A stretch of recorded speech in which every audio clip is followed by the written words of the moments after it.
let's double back, man, and talk about like how did you find purpose? Did it find you, or did you have to sit in solitude and be by yourself enough, or what? How did you get on purpose?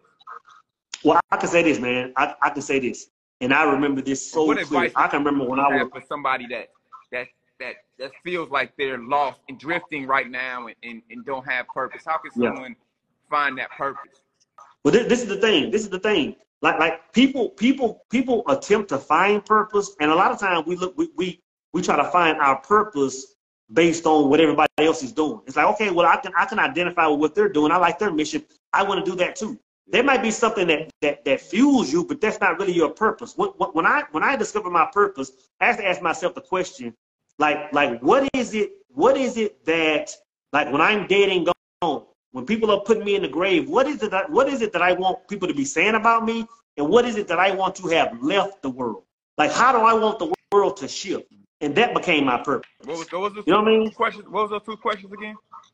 Like what is it do I want people to remember me for? And what impact do I want to have left on the planet? In other words, what type conversations do I want people to be talking about just because I existed? You know, so what, you know, so really what kind of impact? And to be honest, a lot of people identify their purpose when they go through their hard times. Like, because when we you know, like when I went through my hard time, the first thing I looked for was what I was lacking. So I became what I was lacking. So a lot of people, whatever their situation is, a lot of times that becomes their purpose, that thing that they lacked when they needed it most. You know. So what would you say when somebody says, "Man, I need to find my purpose"? You would say, "What do you want to be remembered by, and what impact do you want to leave?" Yeah, like when you're gone, what do you want the world to know, or what kind of conversations do you want people to be having, or what kind of new way of thinking do you want to be in existence just because you were alive? Or what new product? What problem do you want to solve? In other words, what solution do you want to offer the world? Because a lot of times it's not about conversational pieces. A lot of times it may be inventing the internet. It may be inventing something that will help a household do something. You know, it's really just what problem do you want to solve? And if you look like it's too many followers. Go ahead. I'm sorry. And if you look at it, most people are roaming around this planet just existing and not in that energy of purpose and problem solving. Like you can actually see that vibration in a person's eyes and the way they walk if they're living in purpose. You don't even have to go to the grocery store. You can see who's living in purpose and who's not. You roam the world different. You observe the world different. It's just a different thing, man. It's few and far between. I feel like a lot of people are programmed to be followers and try to fit in, you know. And I feel like you can't be on purpose if you want to be normal and fit in. You have to be okay being different and facing your fears and kind of having I don't give a fuck attitude. I'm saying this. A big part of you has to be willing to go against the grain at any given time. Matter of fact, to be honest, the majority of you, it's like, because me, if I see the masses doing one thing, I already know. I don't even know where they're going. I don't even know what's down that road, but I don't want to go there because I know the masses ain't where it's at. You know, I want to go down that road where 2 or 3 are going. It's like, you know what? That's the road less traveled right there. Those my people over there. Those 3 or 4. Y'all can have a million. Give me I want to roll with those 3 or 4 because them brothers are purpose driven. You know, they soldiers. And you know what I'm saying? And you got to be comfortable, man. You got to have an I don't give a fuck attitude, and you got to be comfortable being in isolation. Yeah, it's a must. You have to love isolation.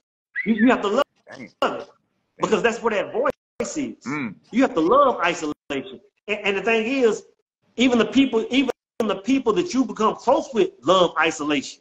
Like, you know, so they understand, like when a person, like when I distance myself and I kind of just shut down and cut my ringer off for weeks at a time, people understand that. And if I call some of my brothers and they don't ask and they don't text back for 2 or 3 days, it's like, you know what? I know where you are, brother. Get back with me next week, next month, whatever it is. I know where you are. Because I understand how important that place is. It's important. It's everything. Yeah, that's everything. That's one thing you always told me too, man. You have to be able to sit in that darkness and love it. And love it. But you know what? You know why a lot of people can't go there? And I don't want to get off subject, but the reason a lot of people can't go there is because, one, that's where all the answers are. That's where the voice is. That's where the answers are. But at the same time, that's where your shadows are too. That's where your ain't shitness is too. So when you go down there and get those answers, you also see, you know what? This is what makes me ain't shit. You know what I'm saying? And a lot of people don't want to. They don't want to face that song. Yeah. I love people that. Don't want to face it. Yeah, you don't want to face that ain't shitness because they just want to be delusional and think that, you know what I mean? them not getting the results is somebody else's fault. And you can't go there without seeing both. You can't go there without seeing both, man. You know, I was on the phone with a brother I called one of my mentors the other day, and he was telling me a few things. He was saying some things that I was like, God dang, you know what? Like, this part of me ain't shit. Like I really. So I love that, man. I love seeing my weaknesses. You know, I love when I came down there and got that workout with you. I was like, oh snap! Like physically, I'm like on a whole nother. Like I gotta catch up. So I love finding my weaknesses, and that's one of the benefits of me, of that silence, of that darkness, and that's what most people run from. It's like, no, bring that too. I want that. That's how I'm gonna win, by fixing that.